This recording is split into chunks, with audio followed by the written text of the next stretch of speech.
Hello everyone, I'm Kate. I think most of you, or some of you know, I haven't met you ladies, have I?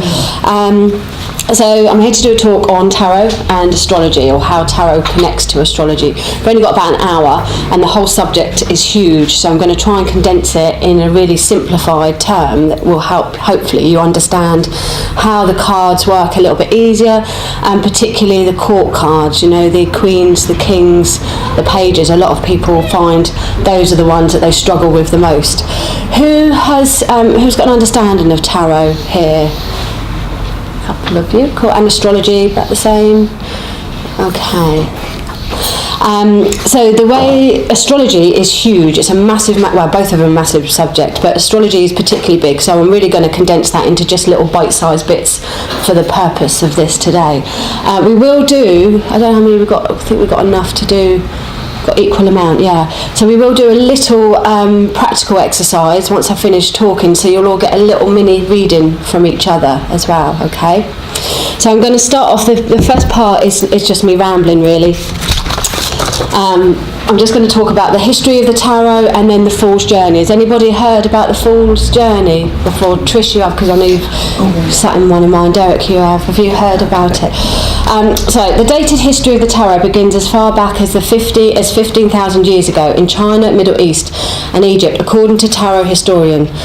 Traditional playing cards were first seen in Europe in 1375, having been brought over from the Islamic societies where they had been used for centuries before that.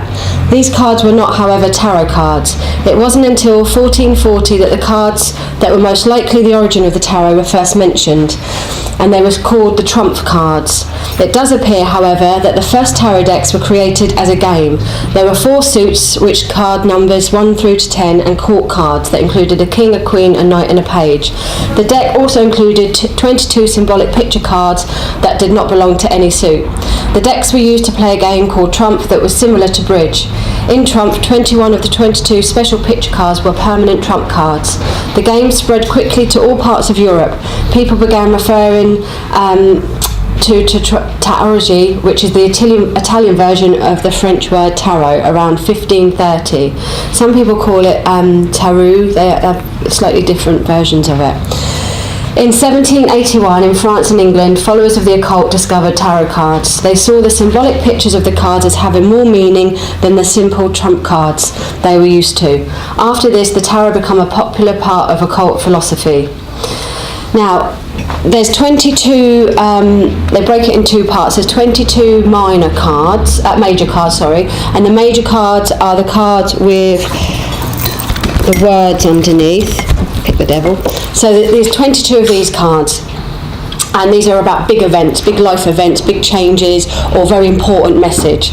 And then there's 78 of the minor cards, which don't have the words underneath, and these are more day-to-day things that are going on around you. Each card, you can break each card down. They've all got their foundation meaning, but you can break it down so it can mean something to do with love, work, spirituality, health. So even though you might have a card that looks like it's wands, so you would think that's either to do with creation or work, you can actually make that into love. You can make that into lots of different areas once you've studied it, and you can break it down. The Fool's Journey talks about the 22 major cards, so the 22 important cards, and throughout our life we would have gone through some part of the Fool's Journey. It starts off with the Fool. The Fool is a metaphor for the journey through each life. The start of the journey is with the Fool, number 0, in the deck representing a continuation of life, the beginning. He is young and perhaps foolish, but carefree and open to all possibilities, with excitement and hope, full of optimism and freedom ahead. A fresh start awaits. The Magician and the High Priestess. On setting out, the Fool encounters the Magician and the High Priestess. To make up a complete world, we need balance. Think of these two as yin and yang, opposites yet balance each other perfectly.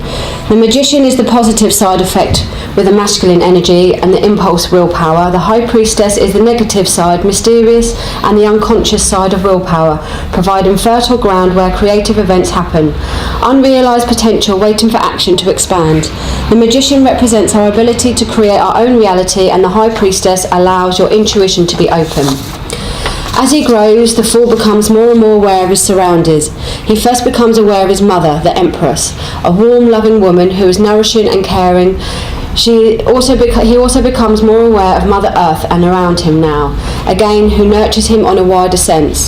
The Empress represents the world of abundance and nature, feelings of comfort, peace, support from material females.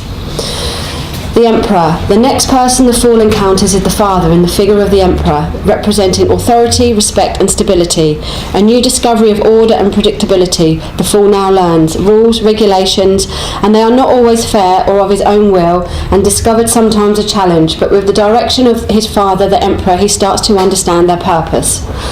Eventually, the fool ventures out of his home into the wider world. He is becoming trained in all lessons associated with religion and beliefs. He has a stronger sense of belonging and being part of a group, learning to conform to rules and being more organised in his works. The Hierophant is the educator who teaches one common language so all can conform. The need for social approval and acceptance. Hereafter, the fool faces two new challenges. He faces his sexual powers and urges with another person and his own belief system, how to determine his own beliefs and step away from what he is being led to believe, temptation and choices. He welcomes these changes as being in a loving relationship which balance him out from being self-centered.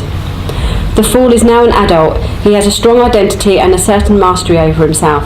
Through discipline and strength of willpower, he is in control, which allows him to triumph over his actions.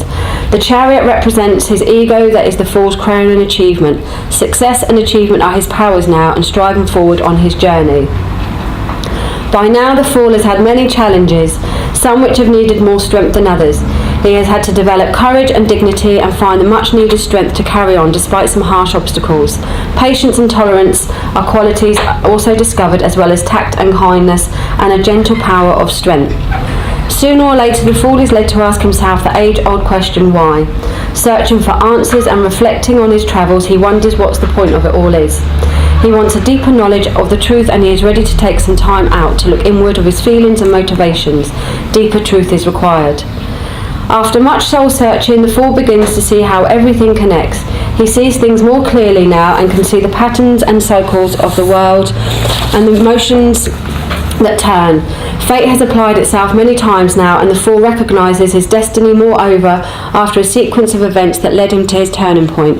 After some time out, he is now ready for the wheels and motions to get back on track. The fool must now decide what his life is starting to mean, and the cause and effect his relationships have had. He must take responsibility for his past actions so he can make amends and move forward with honesty and fairness. Decisions are needed as to which pathway he will take ahead of him, one that is true or one that is easy. Determined, the fool pushes on, but finds life is not so easy. Sooner or later he encounters his personal cross life, and everything is at a crossroads. The experience is overwhelming and challenging. He feels the sacrifice at first for where nothing, however, but letting go, he can be truer to his inner self. The fool is the hangman. The fool now begins to end old ways and that no longer serve him, cutting ties and closing doors behind him, making way for more simpler lifestyle. Ending aspects of his life he has outgrown, ready for new ones. The process of this elimination may be mournful, and such changes may be hard to bear. From the Death card. After his time of reflection with the Hermit, the fool has swung wildly back and forth on an emotional pendulum. Now he realises the stability of balancing with the Temperance, appreciating moderations after extremes. He now feels centred and whole, glowing with health and grace, seeking a harmonious lifestyle. The fool has his health, peace of mind, and feels at peace. What more could he need? On everyday terms, not much, but the fool is courageous and continues to pursue the deepest levels of his being. He soon comes face to face with the devil. The devil is the temptation down the wrong path, the despair we all have within us, the greed for more material things. How can the fool free himself from the devil? Destruction and release with sudden change, chaos and upheaval, but it releases the fool from the chains of the devil. From the tower we see the people falling, as though their crowns they were once rulers, now they face humble deaths. The fool may need such a severe shake-up if he is to free himself, but the silver lining of this cloudy change makes the painful experience worthwhile. The fool is calm once again, tranquility, whole posture once more. Openness and honesty are laid bare, and hope and inspiration are favoured. Peace is restored after the storm of the tower. What effect could spoil this perfect calm? His contented bliss makes him yet again vulnerable to illusions around him from the moon. The effects of the magical moon are not always what they seem. In his dreamy emotional state, fantasy and an over-imagination forecast another challenge with truth and matters of facts. It is a strong clarity of the sun that directs the fool's thoughts. The sun's illumination shines in all the hidden places. It dispels the clouds of confusion and fear, giving the fool more understanding of his feelings and the world around him. With strong, vibrant energy, assurance and enthusiasm are once again at the highest point.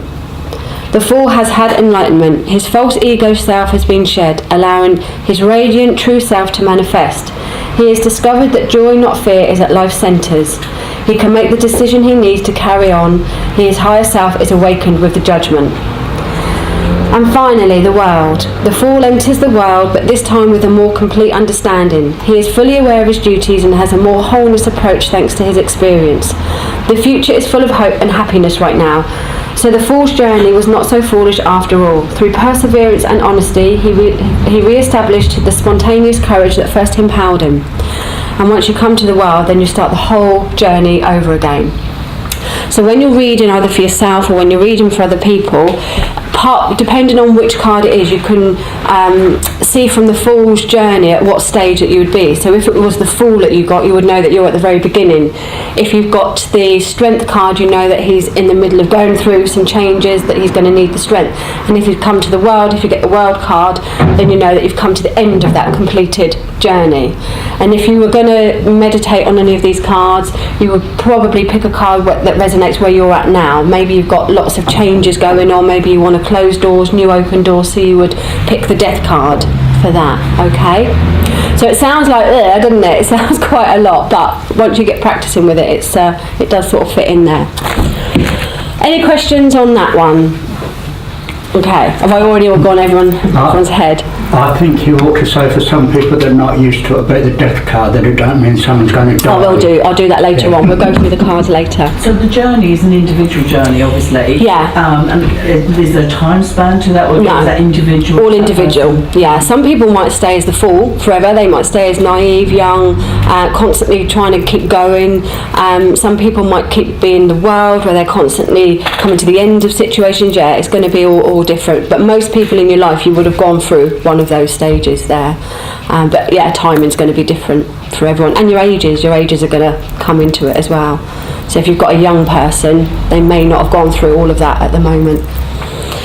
So I'm going to talk about the suits now.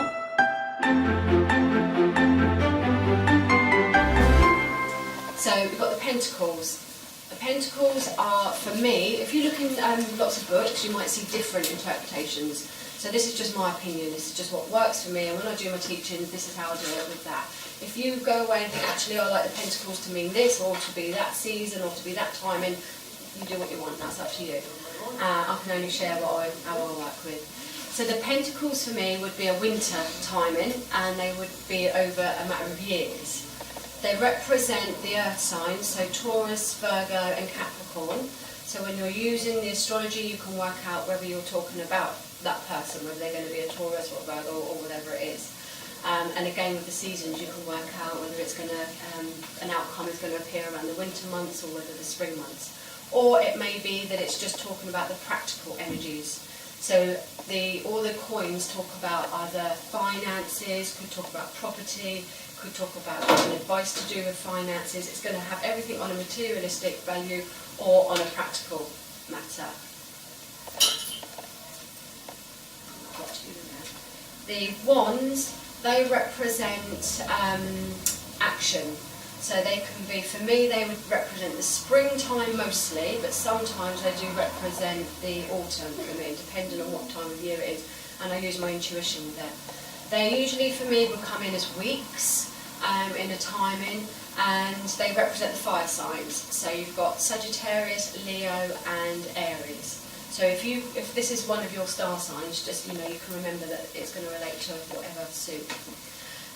The ones are all about action. They're about movement. They can be about travel. They're about enthusiasm, that spark, that interest, and that intuition around.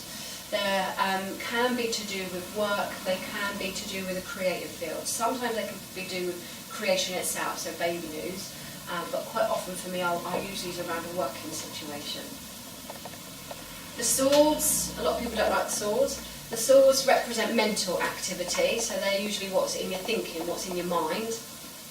And they represent the air signs, so that would be Gemini, Aquarius and Libra. And the timing for me would be autumn for these quite often, and the swords would be more months that I would use in timings. So they're more about thinking, deep thinking, logical, using your head, not your heart, making decisions with your head and having to be a little bit more focused. If they're challenged, then it would be that your mind is a little bit challenged. So swords are mental. Cups are emotional, the last ones. Cups are emotions, usually to do with relationships. They can be to do with baby as well, or they can be to do with spiritual matters, because that's a creative emotion. They represent days for me, they represent the summer timings. And these are water signs, so it would be Pisces, Scorpio and Cancer. Thank you. Forget what I'm doing off the top of my head. So what are you? Pisces, that's why you remember this, yeah. So these are all normally to do with your emotional state. Relationships quite often come up with this. But like I say, each one can be broken down. So even if you get predominantly cups and somebody wants to know about work, then it's probably going to be a work where they're either caring for somebody or where there's a lot of emotional influences going to be coming in. If it's spiritual, then you can break it all down to usually new creative ventures there. So even though the cards represent a solid foundation, if somebody comes to you for a reading, or if they come to me for a reading and they want to know specifically about their work, say, and I've got all cups, I can't turn that reading into a love reading because they're coming to me for a specific question. So although it'd be easier for me to talk about the relationship side of things, because you've got the cups, I've had to learn how to break it all down. So there's no way that I would want someone to go out the door thinking, well, that was great, but it's not what I really wanted. I want to be able to fulfill. So there is a way of being able to do that. Now, so I've said about the difference between the two, the major and the minor. Is there any questions so far? Okay, so the court cards, before we go on to the major cards. I said it was a lot of talking, didn't I, at the beginning? The court cards they're the ones that people find more challenging. And really you have to use your intuition. So you have to work with your solar plexus quite a lot when you're working with the cards. Because they can represent a person or they can represent a situation, and then it's down to you to figure out which it's going to mean. So if you want to be easy, you could go hedge your bets and go with both. So the pages, the easiest way that I remembered and the way that I teach with the court cards, pages are normally a younger person. They're normally up to about the age of 20, give or take, or an immature person. They're a thinker. They're the beginning of something. They're not action. Depending on what suit it's going to be. So the Page of Pentacles, it could be an earth sign that's a young child. This could be somebody who's thinking very practical, somebody who's thinking about new work, thinking about how to make money, but it's the very early stages of it. If it represents a situation, then it could be a new idea around finance is coming up. If it's the easiest way to sort of put it is to think of all of these as flowers. So the page would represent a seed. It's that first little thought, it's that little idea, it's a seed. As you come to the knight would be the age bracket upwards, so somewhere between their 20s and mid-30s possibly. And the knight is action. So again, whichever suit he's going to be, if it's the Knight of Wands, which we've got here, this is very fast. It means things are happening quickly, there's a fast pace to it, there's a lot of action, and it's saying go for it. So the knights are the next age bracket up, a little bit maturer, and they're doing. So this seed has now been planted, and that's where the knight comes in. The seed has been planted, so it's no longer an idea, it's now an action. The Queen, she would normally be from about 35 plus. give or take. She's somebody who, obviously a lot more mature, then depending on her suit, a lot more mature. She's the seed that's then been planted and now is being watered. She's got the nurture inside of her. So where the seed needs to be attended to, it needs to be nurtured, it needs to have all the goodness put into it, and that knowledge starting to build, that's where the queen comes in. So she's a lot more wiser, but she's still in that growth stage. And then you have the king, who is the final picking. So the kings are mature. They can be anything from 55 plus. They're somebody who's usually at the top of their game. So it could be a doctor or a manager, a boss, somebody who knows whatever their craft is. This is the flower that's ready to be picked or not. So he's gone through all these little stages and now fully grown and ripe. So if you think of them as little flowers, little seeds, then it gives you a little bit of an understanding. Does that make sense? Yeah. Because they are hard, but unfortunately you have to use your intuition when you're reading to feel whether it feels like it's a situation or whether it feels like it's a person. You can see if there's quite a lot of court cards, if there's a lot of people, then it's probably going to be a person because it's indicating that there's a lot of people there. With the court cards, there's lots of different ways you can break it all down. I'm not going to go into all of it, but for example, if you've got 2 to 3 kings, then you're probably going to be seeking business advice or advice from older people in general. If you've got 2 queens, it could be that there's a little bit of gossip going on. You think of a couple of women getting together over a cup of tea. A couple of queens usually indicate gossip. So there's lots of different areas that you can break the tarot into, but we're just going to try and keep it simple. So any questions on those? Yeah, is it true that the page and knight could be male or female? Yeah, it could be any of it. Yeah. Especially nowadays. Now, with the court card, with the major cards, there's particular cards that freak people out usually. The Devil's one of them, the Death card is one, and the Tower is another one. And the positive side of the cards. So you've got the Tower is, it looks quite scary, all of them are dark, they're not very nice, and whenever you lay them you will see the person's face sort of like, oh my god, I've got that card. The Tower card is about upheaval and disruption. It can just be as simple as a house move. You know, when you move house, it can be a bit chaotic. It doesn't have to be anything too bad. It could be that your foundation, basically the foundation is rocked, and there'd be a reason for it. It's not stable in the first place. So you kind of want the Tower. If you've got something not going on in your life, you want the Tower because you want that upheaval. If you don't do it yourself, then nature will come along and do it, and that's when it feels a bit chaotic. But what this will allow is a silver lining, so it allows you to be able to rebuild whatever's been destroyed, whatever's been causing chaos, allows you to rebuild it. The Death card, hardly ever does it mean the death of a person. Sometimes it can, but not a lot. Again, you'd have to depend on all the cards around yourself. It would normally be the end of a situation. For me, I would say one door closing, one door opening. For every closure, you have to have a new beginning. And this is a natural ending, usually. For me, nothing too chaotic, nothing too surprising. You've got the sun in the background, which gives you the new life. So again, you would always talk about the positives of it. You couldn't lie and say to somebody, well, it's all going to be rosy, because there's probably there would be an ending with it. But you can emphasise on the light at the end of the tunnel there. But again, we all need change. I'm a Taurus, I hate change. Some of us go through it a lot more easier. You're not too bad, Scorpio, not too bad with change, are you? Well, ours is Pluto, so it's all transformation. Yeah, you're quite comfortable with that. I'm not at all. I hate change. So depending on what star sign you are, some of the changes might feel more comfortable than others. But we've all got to go through it, and then when we've come through it, quite often we'll look back and we'll be like, actually, I need to go through that. I feel better from it. It's just going through it. So the Death is just like an ending. The Devil can be lots of different things. The Devil is more about temptation than anything. Temptation down the wrong path. You know that little feeling in yourself when you're going down the wrong path. You can just feel it, and some people choose to follow that, some people go the other way. Sometimes it can be temptation within relationships. It could be simple as a tempting job offer that maybe sounds too good to be true. So again, it doesn't have to be anything too dramatic.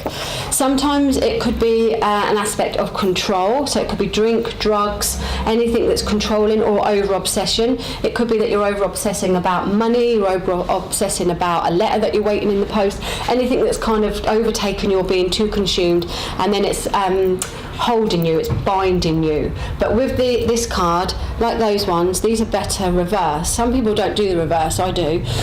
And the reverse doesn't always mean the opposite. They've all got a separate meaning for reverse. But when this card is reversed, and with the tarot, you've got the potential to turn anything this way or that way. So you really want this one turned, and then the chains come off, and you can be free. So you don't need to be bound. They're not completely holding them. They're quite loose around there. So they're the 3 cards that people get a little bit scared about. Is there any other cards that you want me to tap into before we move on to the astrology side of things? The one I always get problem is this 3 of Swords. The 3 of Swords. You know where you've got the 3 swords going through the heart? Yeah, I don't know if I can find it quick enough. Do you all know the cards that Derek was on about? Yeah. 3 of Swords, yeah, it looks scary. You have to use your intuition. Well, I can't find it quick enough. You have to use your intuition because it can be lots of... I think most of them It can be lots of different things. There it is. It can mean lots of different things. So it could be simple as blood tests. For me, it could be simple that they're having 3 blood tests. It could be an operation, depending on what other things are.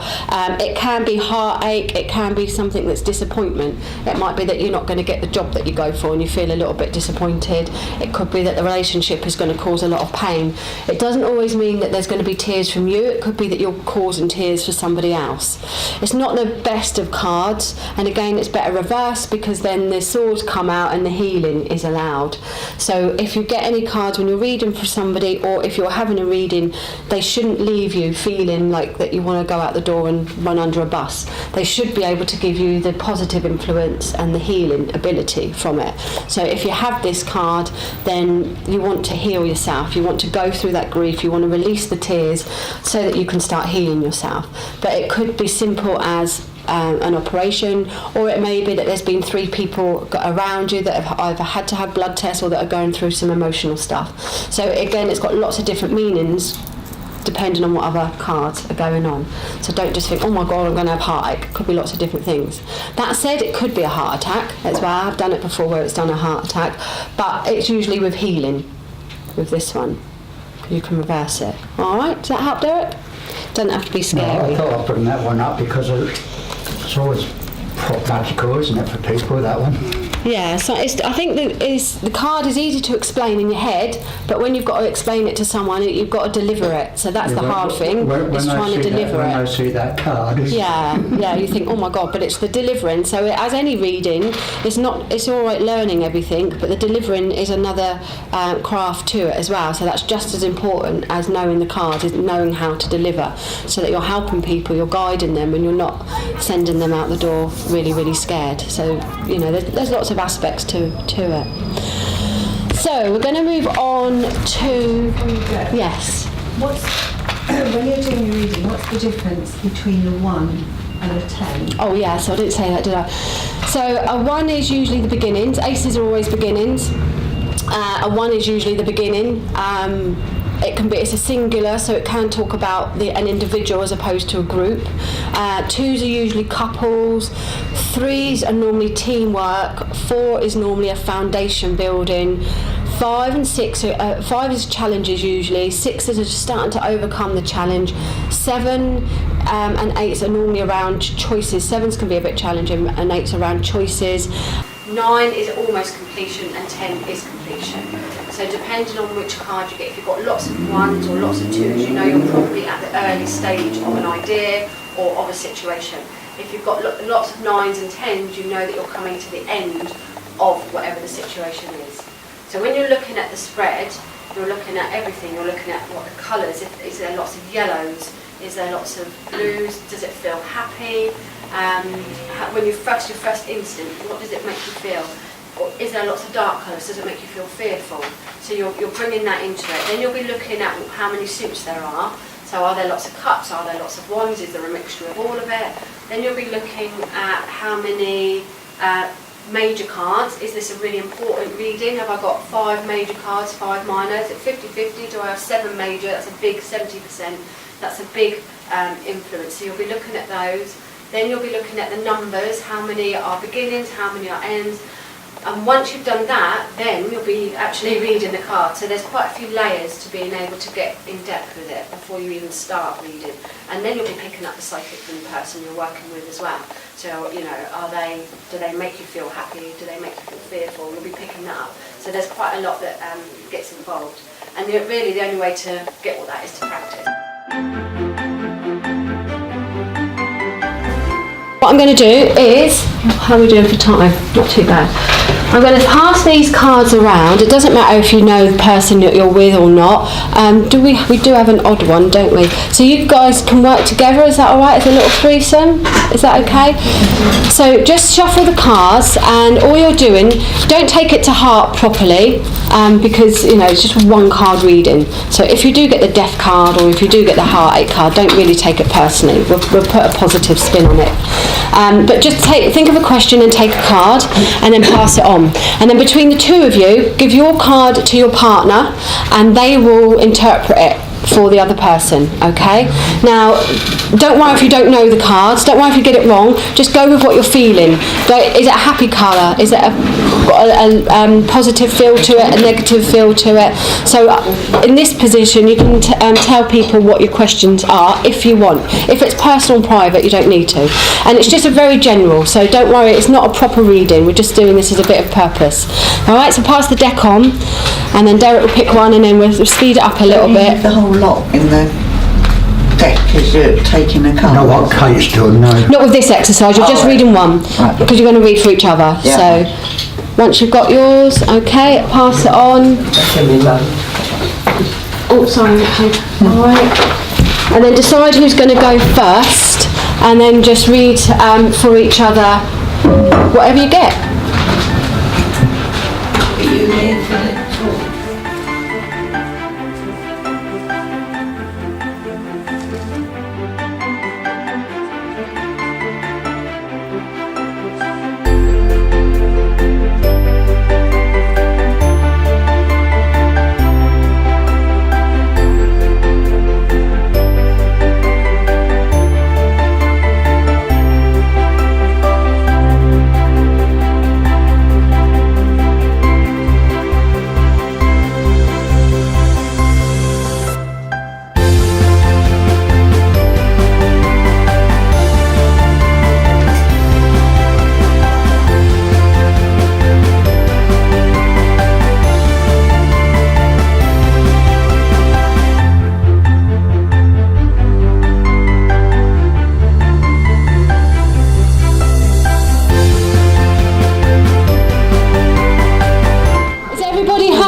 What they've got, what we've gone through.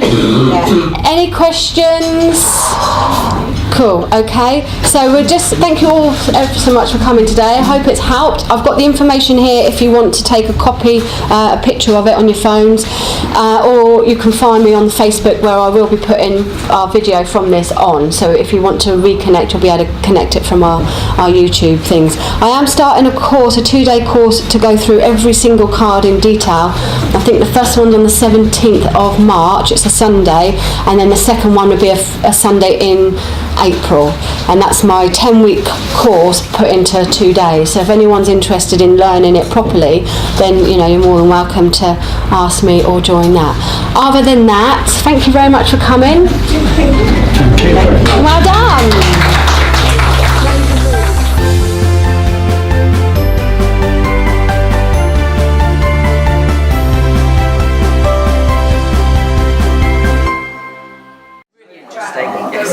Actually quite learned quite a lot about cards, and I think that actually really helps if you don't want to go and do it afterwards. If you have a reading, it really makes it a little bit more meaningful.